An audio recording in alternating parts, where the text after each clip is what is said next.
So magandang araw mga boss. Ngayong araw na to ay gagawa tayo ng lock bed gamit yung 1x2 na tubular at yung kapal niya is 1.5 mm. Step by steps mula sa pagsusukat, pagbubutas, paglalagay ng brace, paglalagay ng angle bar, paglalagay ng 1x2 para gawing flooring, paglalagay ng railings at paglalagay ng plywood para sa ating flooring. Paggawa ng hagdanan ng step ay plywood, paggawa ng double deck para sa higaan ng mga bata hanggang sa matapos ito. So, first step natin gagawin mga boss is magsusukat tayo. So, bali ang sukat nito mga boss mula sa ground ay 63 inches. So, tamang-tama lang yung sukat ko dito mga boss na hindi ako mauuntog. So, mula dyan papunta doon sa wall is 2 meters. Bilog-bilog na yan. So, dyan tayo magbubutas mga boss para gawing brace. So, 1 foot yung distansya ng ating pagbubutas nito mga boss. So yan, natapos na rin sa gilid. So ito yung 10mm na ating gagamitin gawing brace mga boss. So mas maganda meron kayong 12mm mga boss. So 10mm lang yung meron ako. So yan lang gagamitin ko. So nilagyan ko muna ito ng anti-kalawang na pintura mga boss para hindi siya basta-basta kakalawangin. So magbubutas na tayo mga boss. I see her rolling up, Uber black Cadillac, high heel boots, and it's such imagination of her body gets the best of me. Oh gosh, she's set off the liquor that we chase. Got some needles to the face, baby, I've gone insane. Jealous of the clothing that she wears up on her tight like an addict, 'cause she sex, drugs, cocaine. A few moments later. So ito na mga boss, natapos natin ikabit lahat ng ating mga brace or braces. Yan mga boss. So next natin gagawin is maglalagay tayo ng angle bar. Yan. So bali mas maganda mga boss, angle bar ang ating gagamitin ito para nasa level yung ating paglalagay ng 1x2 na tubular.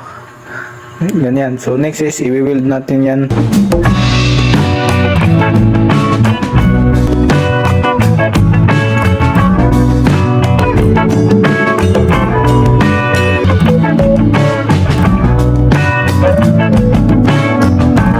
A few moments later. So natapos natin i-weld yung dalawa nating angle bar mga boss.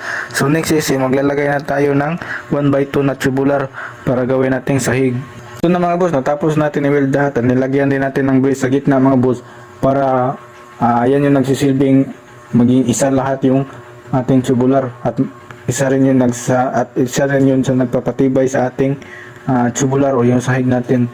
So next natin gawin dyan is lalagyan natin yan ng pintura lahat. So natapos na yung sa itaas natin, yung kulang lang is plywood. So dito naman tayo sa paggawa ng hagdanan mga boss. So dito katulong ko si Mrs. para sa paggawa ng hagdanan at saka railings. So ito nga pala yung ating ginawang flooring mga boss. So bali ang gamit natin dito is 3/4 na marine plywood. So yan. So nilagay natin yan sa ating flooring at fit na fit siya mga boss.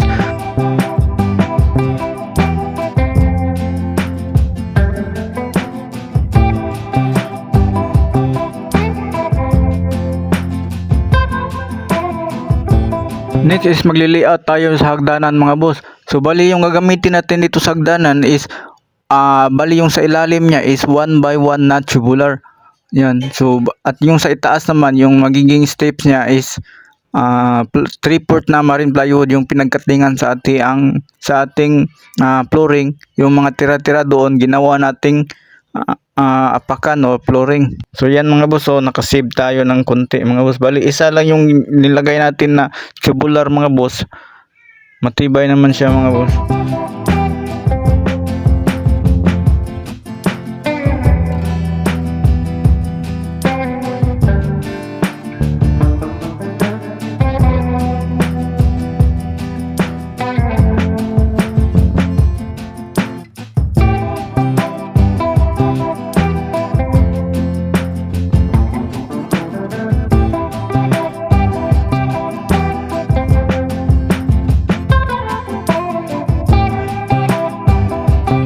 So dito banda tinawag ko yung misis ko kasi mahirap maglagay ng handle sa ating hagdanan. So kinuha ko siya para maghawak doon sa ibaba at i-weld ko dito sa taas.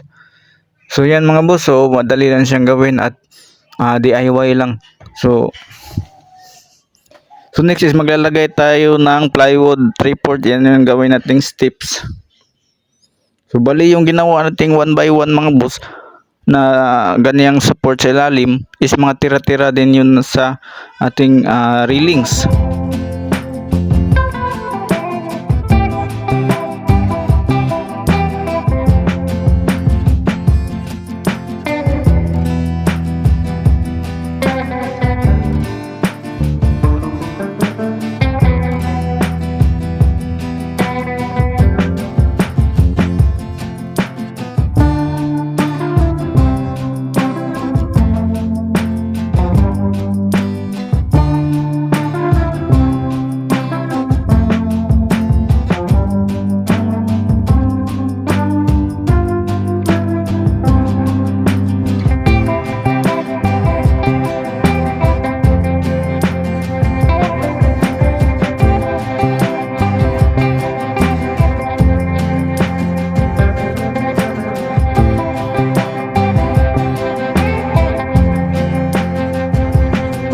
So ito na mga boss, tapos na gawin natin yung ating loop bed. So at saka dito sa ating cabinet, natapos na rin yung ating cabinet mga boss.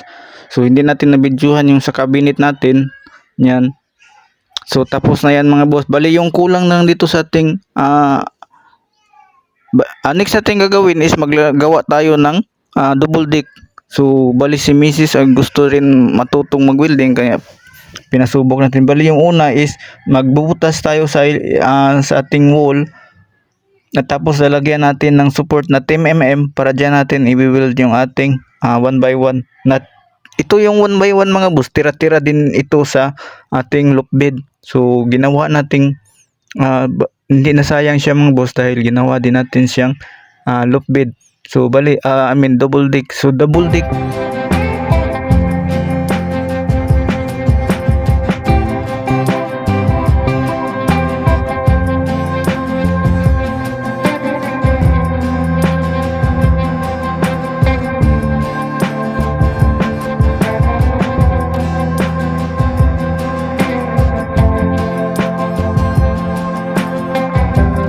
So ito na mga boss, tapos natin gawin ang ating double deck. So next is maglilinis na tayo or si Mrs. maglilinis na sa mga kalat mga boss para lagyan natin ito ng pintura. At tapos na rin natin ito mag-grind mga boss, yung pinag-weldingan niya.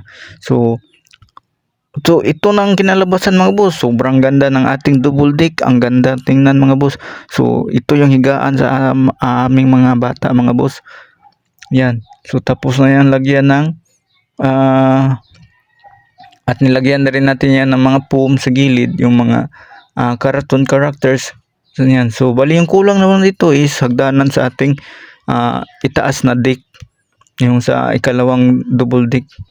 Yan. So bali nagkulang kasi tayo ng materyales. Kaya yan yung temporary nilagyan muna natin ng upuan sa gilid para silbing apakan. So yan mga boss. Sobrang ganda ng ating paggagawa sa ating loop bed with double deck sa ilalim. So hanggang dito na lang muna mga boss. Maraming salamat sa panonood.